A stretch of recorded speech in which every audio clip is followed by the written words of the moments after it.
Nahuli na ang isa sa mga suspect sa pagpapasabog sa Mindanao State University sa Marawi City. Ayon sa Armed Forces of the Philippines, siya si Jafar Gamo Sultan alias Jaf at Kurot.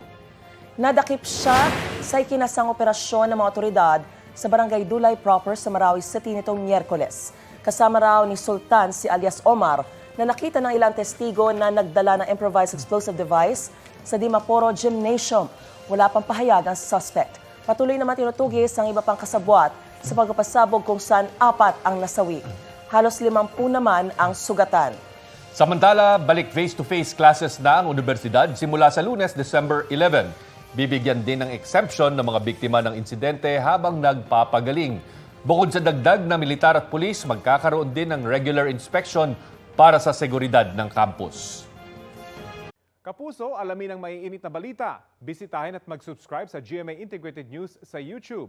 Sa mga kapuso abroad, samahan nyo kami sa GMA Pinoy TV at sa www.gmanews.tv.